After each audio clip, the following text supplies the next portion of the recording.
Hello everyone, स्वागत है आप सभी का ब्लॉक प्रोजेक्ट मैनेजर की आज की हमारी क्लास में। और इम्पोर्टेंट क्वेश्चन आंसर की प्रैक्टिस सीरीज है आपकी 13वीं सीरीज है। ठीक है, चलिए स्टार्ट करते हैं। आज का हमारा पहला प्रश्न है, सेल्फ हेल्प ग्रुप्स यानी SHG बैंक लिंकेज कार्यक्रम को भारत में नाबार्ड द्वारा एक पायलट परियोजना के रूप में किस वर्ष शुरू किया गया था। ठीक है, नाबार्ड ने एक पायलट परियोजना स्टार्ट की थी सेल्फ हेल्प ग्रुप्स को, यानी जो स्वयं सहायता समूह है उनको बैंकों से जोड़ने के लिए एक परियोजना लेकर आया था। ठीक है, नाबार्ड लेकर आया था। तो किस वर्ष इसने स्टार्ट किया था? तो वर्ष 1991 में, 92 में, 96 में या 2000 में किया था। तो आपको पता होगा कि जो नाबार्ड था उसने जो self help groups bank linkage कार्यक्रम कब स्टार्ट किया था? तो वर्ष 1992 में स्टार्ट किया था। ठीक है, किस वर्ष स्टार्ट किया था? तो वर्ष 1992 से जो सेल्फ हेल्प ग्रुप्स हैं उसको बैंकों से जोड़ने का काम किया जा रहा है, नाबार्ड करता है ये। ठीक है, नाबार्ड ने वर्ष 1992 में self help groups bank linkage कार्यक्रम को एक पायलट परियोजना के रूप में शुरू किया था, जो बाद में दुनिया का सबसे बड़ा माइक्रो फाइनेंस कार्यक्रम बन गया। तो ध्यान रखना है कि एक पायलट परियोजना थी ये। ठीक है, पायलट परियोजना के रूप में इसको 1992 में स्टार्ट किया गया था। अगला प्रश्न कह रहा है कि self help groups bank linkage model को किन 3 प्रमुख एजेंसियों के बीच साझेदारी के रूप में डिज़ाइन किया गया था। ठीक है, 3 प्रमुख एजेंसियां थी और किन के बीच इसको डिज़ाइन किया गया था? तो बैंक, सरकार और सदस्य को, या सेल्फ हेल्प ग्रुप्स बैंक और RBI के बीच किया गया था, सेल्फ हेल्प ग्रुप्स बैंक और NGO या SHPI, या बैंक, नाबार्ड और ग्राम संगठन के बीच इसको डिज़ाइन किया गया था।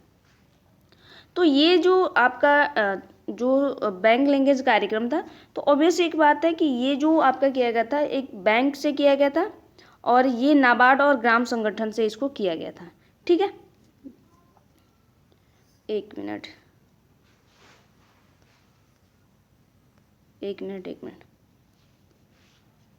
सॉरी, 3 एजेंसियों की बात कर रहा है। तो जो 3 नाबार्ड ने स्टार्ट किया था ये, उसमें जो डायरेक्ट इन्वॉल्व नहीं था, इसने स्टार्ट किया था। तो 3 जो प्रमुख एजेंसियों के बीच इसने स्टार्ट किया था। ठीक है, तो सेल्फ हेल्प ग्रुप्स थे, बैंक थे और NGOs जो थे उस टाइम के, NGOs वगैरह जो होते हैं वो भी सेल्फ हेल्प ग्रुप्स की आपकी मदद करते हैं। ठीक है, तो ऑप्शन नंबर जो C होगा यहाँ पे आपका राइट जवाब होगा, ऑप्शन नंबर C होगा। ठीक है, अगर यहाँ पे बात करें तो इस मॉडल को सेल्फ हेल्प ग्रुप्स यानी हितग्राही बैंक यानी वित्त प्रदाता और NGOs या SHPI स्वयं सहायता समूह संवर्धन संस्था मध्यस्थ के बीच साझेदारी के रूप में परिकल्पित किया गया था। तो जो 3 एजेंसियां थी आपकी कौन कौन सी थी? तो ये आप ध्यान रखिएगा कि NGOs, एक NGO भी थे जो प्राइवेट NGOs होते हैं, या जो आपको पता है कि NGOs जो होते हैं ना वो हेल्प करते हैं बहुत सारे इंस्टीट्यूशन को, तो सेल्फ हेल्प ग्रुप्स को भी वो हेल्प करते हैं और बैंक तो है ही। ठीक है, तो ये 3 जो एजेंसियां थी इसको ध्यान में रखिएगा, मेरे से थोड़ा सा मिस्टेक हो गया था। ठीक है,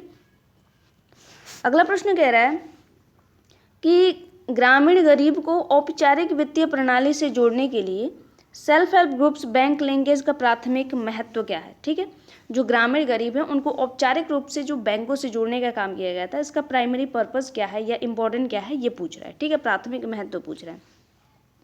तो पहला ऑप्शन कह रहा है कि ग्रामीण क्षेत्रों में बैंक शाखाओं की संख्या बढ़ाना है, या दूसरा कह रहा है कि गरीबों को बिना किसी संपार्श्विक के सस्ती दर पर ऋण उपलब्ध कराना है, तीसरा है बैंकों के लिए ब्याज दरें निर्धारित करना, और चौथा है केवल महिलाओं को ऋण प्रदान करने का काम किया जाता है।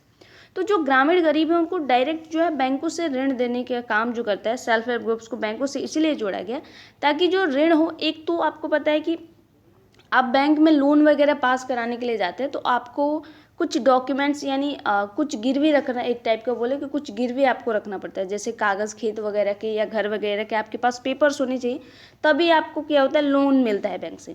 लेकिन अगर वही जो सेल्फ हेल्प ग्रुप्स के जो मेंबर्स हैं वो बैंक से लोन लेते हैं तो उनको कोई डॉक्यूमेंट्स वगैरह जमा नहीं करना होता है। ठीक है, यानी कोई उनकी जो खेत की रसीद हो गई या खेत का जो डॉक्यूमेंट वगैरह हो गया या घर या ज़मीन का कोई भी होता है तो वो उसमें जमा नहीं करना होता, वो बिना किसी कुछ जमा किए ही उनको लोन मिल जाता है सेल्फ हेल्प ग्रुप्स को। ठीक है, तो ये ऑप्शन नंबर बी होगा, गरीबों को बिना किसी संपार्श्विक के सस्ते दर पर ऋण उपलब्ध कराने का काम किया जाता है, और जो ब्याज की दर होती है, जो रेट होता है वो भी कम होता है। ठीक है, तो ऑप्शन नंबर जो बी होगा यहाँ पे आपका राइट जवाब होगा।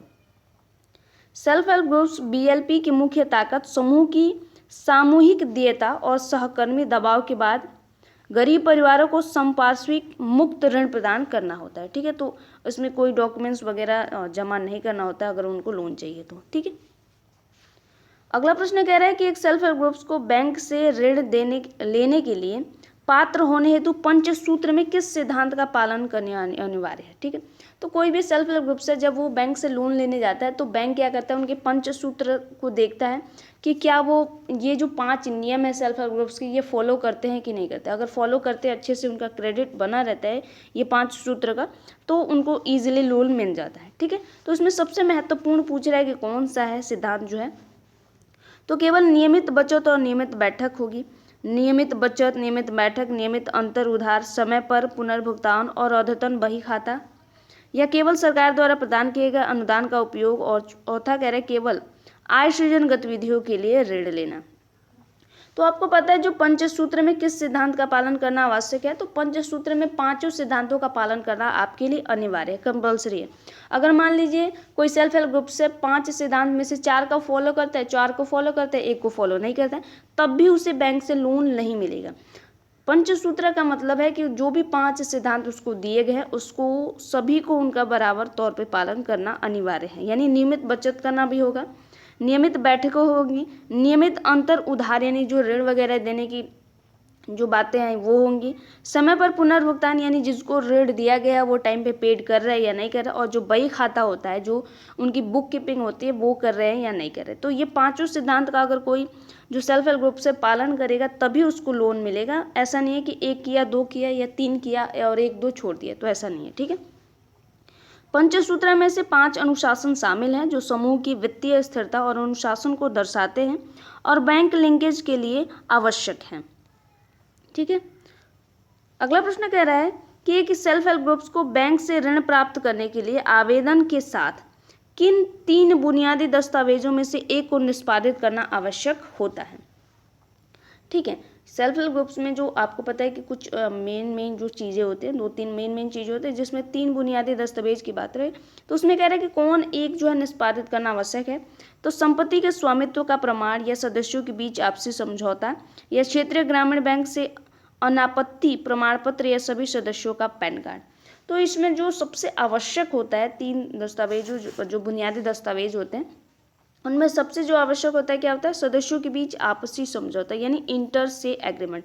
मान लीजिए जो मेंबर्स हैं सेल्फ हेल्प ग्रुप्स के, अगर उनको लोन चाहिए तो आपके पास सारे डॉक्यूमेंट्स हैं, लेकिन मेंबर्स जो हैं वो मान नहीं रहे हैं कि इसको पैसा दिया नहीं दिया जाएगा, तो आप कैसे मिलेगा।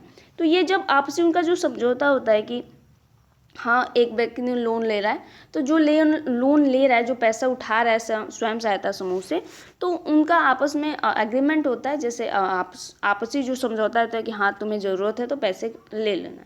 ठीक है, तो इस तरह की बातें होती है। और वो क्या करते हैं, जब पैसा जो फंड रिलीज करना है या जब सदस्यों की सहमति ली जाती है कि हाँ इस व्यक्ति को पैसा दिया जाना चाहिए या नहीं दिया जाना चाहिए, तो तब अपना सभी लोग सिग्नेचर सहमति प्रकट करते हैं हाँ दिया जाना चाहिए। ठीक है, तो ये सबसे इम्पोर्टेंट होता है, सदस्यों के बीच आपसी जो समझौता वगैरह है ये इम्पोर्टेंट होता है। इसमें कह रहा है कि आपसी समझौता ऋण आवेदन और बैंक स्वयं सहायता समूह ऋण समझौता 3 आवश्यक दस्तावेजों में से एक जो है सेल्फ हेल्प ग्रुप्स के लिए एक पार्श्विक यानी कोलेट्रल या एनओसी की आवश्यकता नहीं होती है। ठीक है, क्योंकि आप जब सेल्फ हेल्प ग्रुप से ऋण लेते हैं, पैसा लेते हैं, तो आपको कोई भी डॉक्यूमेंट्स या कुछ भी वहाँ पे रखना नहीं होता है, जमा नहीं करना होता है क्रेडिट के रूप में कि हाँ अगर मैं पैसा नहीं देता हूँ, तो ऐसा होता है ना जैसे हम बैंक से पैसा लेते हैं तो हमको कुछ देना पड़ता है कि अगर मैंने टाइम पे लोन नहीं चुकाया या जो मैं दिवालिया घोषित हो गई, तो आपकी जो संपत्ति वो क्या होती है, जब्त कर ली जाती है, तो और आपकी संपत्ति को बेच से पैसा वसूला जाता है। लेकिन इसमें इस तरह की कोई चीज़ें नहीं होती है। ठीक है, अगला प्रश्न कह रहा है कि राष्ट्रीय ग्रामीण आजीविका मिशन के तहत स्वयं सहायता समूह को बैंक द्वारा दिए जाने वाला पहला ऋण आमतौर पर समूह के किस कारक पर आधारित होता है। ठीक है, आपको पता है कि DAY NRLM जो है स्वयं सहायता समूह को ऋण प्रदान करती है, बैंकों से जोड़ के उनको पैसा देते हैं। तो जो पैसा पहली बार मिलता है वो पूछ रहा है कि किस कारक पर आधारित होता है, तो समूह के कुल सदस्यों की संख्या के आधार पर मिलता है, या समूह की कुल बचत और मौजूदा कोष का गुणक के आधार पर मिलता है, बैंक शाखा प्रबंधक का व्यक्तिगत मूल्यांकन के आधार पर मिलता है या राज्य सरकार द्वारा निर्धारित न्यूनतम राशि के आधार पर मिलता है। तो ये जो पैसा उनको मिलता है वो मिलता है उनके समूह की कुल बचत और मौजूदा कोष का गुणक यानी मल्टीपल्स के रूप में। यानी अगर कोई सेल्फ हेल्प ग्रुप्स है, उनकी टोटल बचत कितनी है, उनके खर्चे वगैरह क्या है और उनका गुणक क्या है, इस आधार पर उनको लोन मिलता है। ठीक है, तब उनको क्या किया जाता है कि सेल्फ जो आपका DAY NRLM है वो पैसा देता है। ऋण समूह की बचत और परिचालन इतिहास पर आधारित होता है और यह बचत के 1 से 4 गुणक यानी इससे अधिक तक हो सकता है, उसके आधार पर देते हैं। यानी मान लीजिए जो एक सेल्फ हेल्प ग्रुप से एग्जाम्पल समझने के लिए कि ये गुणक का क्या मतलब है, गुना का क्या मतलब है। मान लीजिए एक सेल्फ हेल्प ग्रुप से उसने 1000 रुपये मान लेते हैं कि 100 रुपये मान लीजिए, ईजी है 100 रुपये समझना।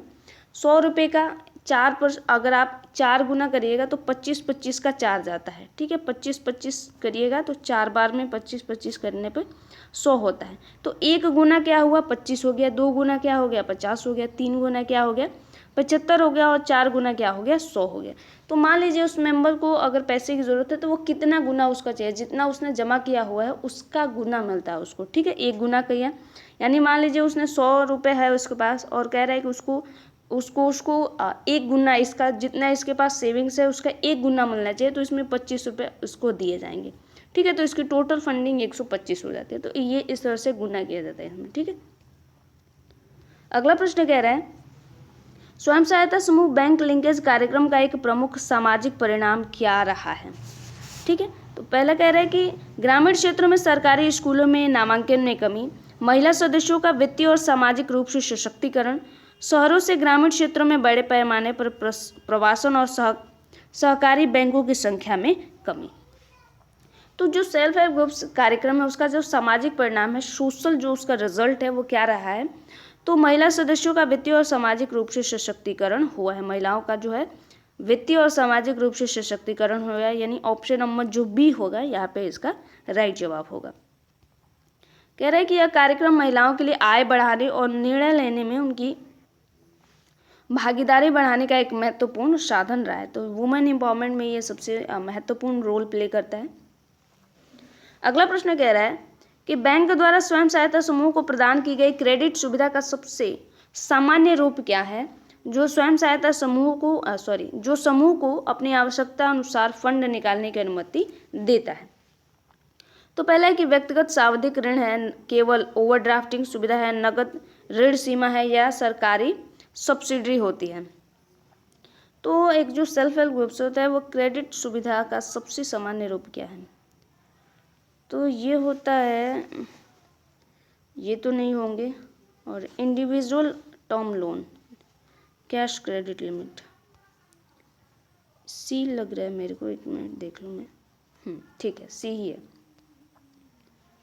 सी इसका राइट जवाब होगा, नगद ऋण सीमा। ठीक है, जब फंड निकालने की अनुमति देता है जो सेल्फ हेल्प ग्रुप्स होता है वो, जैसे सामान्यतः क्या होता है कि फंडिंग जो होती है तो उस चूँकि वो जो पैसा होता है एक व्यक्ति के हाथ में होता है, स्वयं सहायता जो जमा करता है उसके पास होता है, तो फंड निकालने की जो तो कैश की लिमिटेशन होती है उसमें। ठीक है, नगद ऋण सीमा एक प्रकार का परिक्रामी ऋण है यानी रिवॉल्विंग क्रेडिट है, जो स्वयं सहायता समूह को स्वीकृत सीमा तक फंड निकालने और पुनर्भुगतान करने की अनुमति देता है। जैसे आपने पैसा निकाला, स्वयं सहायता समूह से पैसा लिया, तो आप जितना पैसा लेते हैं फिर उसको रिटर्न भी तो आपको करना है, तो एक टाइम बाउंड होता है उसमें, तो ये कैश का इनफ्लो आउटफ्लो होता रहता है। ठीक है, पैसा आपने लिया और आपको जमा कराना होता है, तो कैश का इनफ्लो और आउटफ्लो बेसिकली ये होता है इसमें।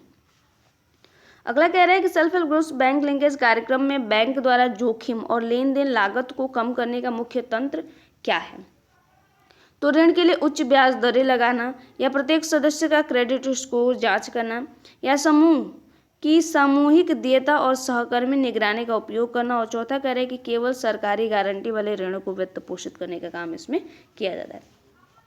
जब भी बैंक लिंकेज की बात है, जब self help groups bank linkage की बात है तो उसमें जोखिम या लेन देन की लागत कम करने का मुख्य तंत्र क्या होगा, तो ऑब्वियस सी बात है कि ये सेल्फ हेल्प ग्रुप्स है तो उसमें जोखिम और जो लेन देन होती है उसको लागत को कैसे कम किया जाता है, तो सेल्फ हेल्प ग्रुप्स के जो मेंबर्स होते हैं वो रिस्पॉन्सिबिलिटी उठाते हैं कि अगर कोई मेंबर है वह पैसा जमा टाइम पे नहीं कर पाता है तो उसके एवज में सारे लोग मिलकर पैसा जमा करते हैं। ठीक है, यानी सामूहिक देयता और सहकर्मी निगरानी का उपयोग इसमें किया जाता है। उन पर एक प्रेशर भी बनाया जाता है कि वो टाइम टू टाइम पेड करे, बट कुछ कंडीशन में क्या होता है कि कोई जो मेंबर होता है बहुत गरीब होता है या उसकी आर्थिक स्थिति बहुत ज़्यादा ख़राब हो जाती है और वो टाइम पे पेड नहीं कर पाता है पैसा, तब क्या करता है, जो जितने भी सेल्फ हेल्प ग्रुप्स के मेंबर होते हैं वो जो पैसा होता है उसके एवज में वो जमा कराते हैं और बाद में वह व्यक्ति उनको पैसा दे देता है।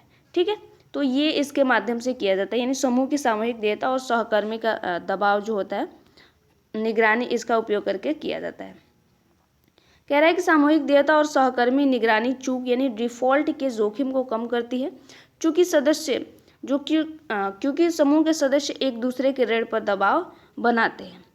अगर आप मान लीजिए कैपेबल हैं बट पैसा जमा नहीं कर रहे हैं, जानबूझ के नहीं कर रहे हैं, तो आप पे प्रेशर बनाया जाता है। ठीक है, अगला प्रश्न कह रहा है कि नाबार्ड द्वारा सेल्फ हेल्प ग्रुप्स BLP के तहत बैंकों को किस प्रकार की सहायता प्रदान की जाती है। बैंकों को जो सहायता मिलती है नाबार्ड के तहत सेल्फ हेल्प ग्रुप्स के माध्यम से, वो किस प्रकार की सहायता होती है। ठीक है, तो बैंकों को स्वयं सहायता समूह ऋण पर सीधी सब्सिडी प्रदान करना है, या सेल्फ हेल्प ग्रुप्स ऋण के लिए बैंकों को पुनर्वित्त सुविधा यानी रीफाइनेंस फैसिलिटी प्रदान करना है, यह स्वयं सहायता समूह के सदस्यों के लिए व्यक्तिगत बचत खाते खोलना या स्वयं सहायता समूह के लिए मासिक बैठकें आयोजित कराना होता है। तो ये बैठकें वगैरह आपको पता है कि बैंक कराने का काम नहीं है, बचत खाते खोलना उसका काम नहीं होता है, और बैंकों को स्वयं सहायता समूह सीधे ऋण सब्सिडी प्रदान करना ये भी उसका काम नहीं होता है। ऑप्शन नंबर बी यहाँ पे राइट जवाब होगा। स्वयं सहायता समूह के लिए बैंकों को पुनर्वित्त सुविधा प्रदान करने यानी रीफाइनेंस फैसिलिटी प्रोवाइड कराने का काम वो नाबार्ड करता है। ठीक है, नाबार्ड क्या है, राष्ट्रीय कृषि और ग्रामीण विकास बैंक का मुख्य कार्य ग्रामीण वित्त पोषण के लिए बैंकों को पुनर्वित्त प्रदान करना होता है। तो आप यहाँ पे नाबार्ड का जो फुल फॉर्म होता है उसको भी ध्यान रखते हैं। नेशनल जो होता है एग्रीकल्चर रूरल, ठीक है, डेवलपमेंट बैंक होता है इसका नाम। अगला कह रहा है कि स्वयं सहायता समूह के बैंक खाता खोलने के लिए स्वयं सहायता समूह के किस पदाधिकारी का KYC सत्यापन पर्याप्त माना जाता है। तो केवल समूह के अध्यक्ष का, सभी सदस्यों का, सभी कार्यालय पदाधिकारियों का, या स्वयं सहायता समूह को बढ़ावा देने वाले NGO के प्रमुख का। तो जब स्वयं सेल्फ हेल्प ग्रुप्स के जो बैंक खाते खोलने के लिए सेल्फ हेल्प ग्रुप्स के किस पदाधिकारी का KYC सत्यापन पर्याप्त माना जाता है, तो जो ऑफिसर वियर होते हैं, सभी कार्यालय पदाधिकारी, जो पदाधिकारी होते हैं, सभी कार्यालय के जो पदाधिकारी होते हैं उनका माना जाता है। ठीक है, ऑप्शन नंबर सी इसका राइट जवाब होगा। RBI के दिशा निर्देशों के अनुसार केवल स्वयं सहायता समूह के कार्यालय पदाधिकारियों का KYC सत्यापन पर्याप्त माना जाता है, जिससे सक्रियता सरल हो जाती है। ठीक है, तो जो RBI की गाइडलाइंस है उसके अनुसार इसमें माना जाता है। अगला कह रहा है कि बैंक ऋण के लिए स्वयं सहायता समूह को कम से कम कितने समय से सक्रिय होना चाहिए और पंचसूत्र का अभ्यास करना चाहिए। तो 3 महीने, 12 महीने, 6 महीने या 24 महीने। तो ये जो इसकी मंथली होती है वो होती है 6 महीने। ठीक है, 6 महीने तक उसको सक्रिय होना चाहिए, तब माना जाता है कि हाँ, और साथ ही साथ पंचसूत्र का पालन करना चाहिए, जैसे नियमित बैठक वगैरह वो सारी चीज़ें होती है, तब उसको क्या कहता है, बैंक लोन देने के लिए तैयार होता है। तो कितना टाइम होता है, तो 6 महीने का होता है, ऑप्शन नंबर सी। ठीक है, कह रहा है कि सेल्फ हेल्प ग्रुप्स को बैंक से ऋण प्राप्त करने के लिए पात्र होने हेतु आमतौर पर कम से कम 6 महीने तक सक्रिय रहना आवश्यक है, यानी एक्टिव होना चाहिए उसको। 6 महीने तक ऐसा नहीं है कि ढिलमुल तरीके से हो कि कभी बैठक हो रही है, कभी नहीं हो रही है, कभी पैसा जमा हो रहा है, नहीं जमा हो रहा है, ठीक है, कभी रूल्स रेगुलेशन फॉलो हो रहे हैं, कभी नहीं हो रहा है, तो ऐसा नहीं होगा। ऐसा होगा तो नाबार्ड पैसा देगा, बैंक जो है लोन देता ही नहीं है। अगला प्रश्न कह रहा है कि नाबार्ड द्वारा ग्रामीण क्षेत्रों में माइक्रो फाइनेंस को बढ़ावा देने के लिए एक मॉडल माइक्रो फाइनेंस संस्था के रूप में किसे शुरू किया गया था। तो नाबफिन्स को किया गया था, मुद्रा बैंक को, माइक्रो क्रेडिट इनोवेशन डिपार्टमेंट को, या RRBs यानी क्षेत्रीय ग्रामीण बैंक को। तो ये नाबफिन्स को यानी नाबार्ड फाइनेंशियल सर्विस लिमिटेड को स्टार्ट किया गया था। ठीक है, ऑप्शन नंबर ए होगा। यहाँ पे ध्यान रखिए किसको स्टार्ट किया गया था, एक माइक्रो फाइनेंस संस्था के रूप में, तो नाबफिन्स को यानी नाबार्ड फाइनेंशियल सर्विस लिमिटेड को स्टार्ट किया गया था। नाफिम्स की कल्पना नाबार्ड द्वारा एक मॉडल MFI के रूप में की गई थी, ताकि MFI के बीच शासन के मानक स्थापित किए जा सके। अगला प्रश्न कह रहा है कि self help groups bank linkage कार्यक्रम का एक आर्थिक प्रभाव क्या है। ठीक है, इकोनॉमिकल प्रभाव पूछ रहा है कि क्या है। तो अनौपचारिक ऋणदाताओं पर निर्भरता में वृद्धि है, या सदस्यों की आय में वृद्धि है, या बैंक के लिए गैर निष्पादित संपत्ति में वृद्धि है, या बैंकों की शाखाओं के बंद होने से वित्तीय समावेशन।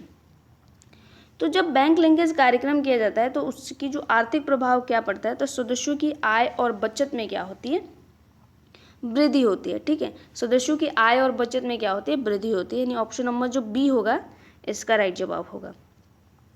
बैंक ऋण तक पहुंच आय सृजन गतिविधियों को बढ़ावा देती है, जिससे अध्ययन के अनुसार सदस्यों की आय और बचत में वृद्धि दर्ज की गई है। ठीक है, अगला कहना है कि DAY NRLM के तहत स्वयं सहायता समूहों को अपनी संस्थागत और वित्तीय प्रबंधन क्षमता को मजबूत करने के लिए कौन सा अनुदान समर्थन दिया जाता है। तो ब्याज सब्वेंशन मिलता है, सामुदायिक निवेश निधि या परिक्रामी निधि जिसको रिवॉल्विंग फंड बोलते हैं, या कम्युनिटी इन्वेस्टमेंट फंड बोलते हैं, या नकद ऋण मिलता है, या राज्य सरकार की वार्षिक पेंशन योजना मिलती है।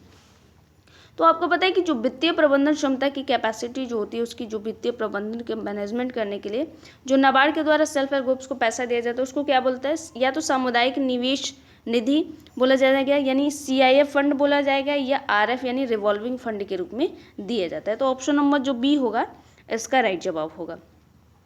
CIF और RF समूह को पंजीकरण समर्थन के रूप में दिए जाते हैं, जिससे उनका कोष बढ़ता है और सदस्यों को ऋण देने की उनकी क्षमता मजबूत होती है। अगला प्रश्न कह रहा है कि सेल्फ हेल्प ग्रुप्स के संदर्भ में विलफुल डिफॉल्टर यानी जानबूझकर चूक करने वाले सदस्य वाले समूह के लिए बैंक ऋण का क्या नियम है। तो पूरे समूह को वित्त पोषण के लिए अपात्र घोषित कर दिया जाता है, या बिल्कुल डिफॉल्टर को छोड़कर समूह को वित्त पोषित किया जा सकता है। बैंक को ऋण देने से पहले अपने सभी विलफुल डिफॉल्टरों को समूह से निष्कासित करना होगा, या केवल सरकार के विशेष अनुमति के बाद ही ऋण दिया जाता है। तो जब कोई जानबूझकर चूक करता है यानी विलफुल डिफॉल्टर हो जाता है, तो वो क्या होता है, उसके लिए क्या नियम है बैंक का। तो बैंक को ऋण देने से पहले सभी विलफुल डिफॉल्टरों को समूह से निष्कासित करना होगा, यानी जितने भी डिफॉल्टर हैं उनको एक मिनट, यहाँ पे बी कह रहा है, एक मिनट में क्वेश्चन एक बार और पढ़ लेते हैं। सेल्फ हेल्प ग्रुप्स के संदर्भ में विलफुल डिफॉल्टर यानी जानबूझकर चूक करने वाले सदस्यों वाले समूह के लिए बैंक ऋण का क्या नियम है। तो ये कह रहा है कि विलफुल डिफॉल्टर को छोड़कर समूह को वित्त पोषित किया जा सकता है, यानी जितने डिफॉल्टर हैं उनको छोड़कर बाकी सभी को फाइनेंस यानी पैसा प्रोवाइड किया जाएगा। ओके, ऑप्शन नंबर इसका बी होगा, बी होगा इसका ऑप्शन। ये कह रहा है कि जितने मान लीजिए कोई मेंबर है सेल्फ हेल्प ग्रुप्स का, उसका एक दो मेंबर है जो पैसा नहीं टाइम टू टाइम नहीं पेड कर पा रहे हैं, तो कह रहा है कि उनको छोड़कर बाकी जितने लोग टाइम टू टाइम पेड कर रहे हैं उनको क्या किया जाएगा, फाइनेंस प्रोवाइड कराया जाएगा। ठीक है, तो ये कह रहा है बैंक जानबूझकर चूक करता सदस्यों को छोड़कर समूह के अन्य पात्र सदस्यों को ऋण आवश्यकताओं के आधार पर वित्त पोषित कर सकता है। ठीक है, यानी जो मेंबर्स टाइम पे पेड नहीं करते हैं तो उनको छोड़कर बाकी जो टाइम पे पेड करते हैं उनको पैसा ये प्रोवाइड कर सकता है। कह रहा है कि KYC के संदर्भ में सेल्फ हेल्प ग्रुप्स बैंक खाता खोलते समय पैन कार्ड नंबर होने पर किस फॉर्म को स्वीकार किया जा सकता है। तो ये जो होता है फॉर्म नंबर 60 होता है, यानी 60 जो होता है। तो यहाँ पे आप ध्यान रख सकते हैं किस फॉर्म को, यानी पैन कार्ड न होने पर किस फॉर्म को स्वीकार किया जाएगा। जब आप बैंक खाता खोलने जाएंगे और आपके पास जो पैन कार्ड नहीं होगा तब जो होता है वो कौन सा फॉर्म होता है, तो फॉर्म नंबर 60 होता है, यानी 60 जो होता है फॉर्म नंबर होता है। CBDT अधिसूचना के अनुसार सेल्फ हेल्प ग्रुप्स बैंक खाता खोलने या लेन देन के लिए पैन कार्ड के बदले फॉर्म 16 में घोषणा स्वीकार्य है। ठीक है, यानी अगर पैन कार्ड किसी मेंबर के पास नहीं है, अगर स्वयं सहायता समूह में बैंक खाता खोलने जा रहा है वो, तो फॉर्म नंबर 60 को वो भरता है। ठीक है, तो ये ध्यान रखना है। कह रहा है कि सेल्फ हेल्प ग्रुप्स के गठन की तारीख के लिए किस तारीख को सभी उद्देश्यों के लिए पहला दिन माना जाना चाहिए। तो बैंक में बचत खाता खोलने की तारीख, या राज्य ग्रामीण आजीविका मिशन द्वारा पंजीकृत तारीख या कार्यवाही रजिस्टर के स्वयं सहायता समूह के गठन की तारीख या पहले बैंक ऋण के सविस्तार की तारीख। तो ये आपका जो होगा तारीख जो ऐड की जाती है जो उद्देश्यों के लिए कौन सा दिन माना जाएगा, तो राज्य ग्रामीण आजीविका मिशन द्वारा पंजीकृत तारीख, एक मिनट, बी या सी होगा, सी होगा, कार्यवाही रजिस्टर के रूप में कार्य प्रस्ताव की तारीख। ओके, तो ऑप्शन नंबर सी इसका राइट जवाब होगा। कार्यवाही रजिस्टर में स्वयं सहायता समूह के गठन के प्रस्ताव की तारीख, यानी स्वयं सहायता गठन की तारीख के लिए किस तारीख के उद्देश्यों के लिए पहला दिन माना जाएगा, तो जिस दिन स्वयं सहायता समूह का गठन होगा उसका जो पहला दिन होता है वही प्रस्तावित दिन होगा इसका। ठीक है, स्वयं सहायता के गठन का प्रस्ताव जिस दिन पारित होता है उसे ही उसके गठन की तारीख माना जाता है, क्योंकि यह समूह की आंतरिक शुरुआत का प्रमाण पत्र होता है। यानी जिस दिन स्वयं सहायता समूह के लिए एक पत्र जारी किया गया, स्टार्ट हुआ, उसी दिन से उसके गठन की तारीख मान ली जाती है। अगला कह रहा है कि स्वयं सहायता समूह बैंक लिंकेज कार्यक्रम में बैंक सखी की भूमिका क्या है।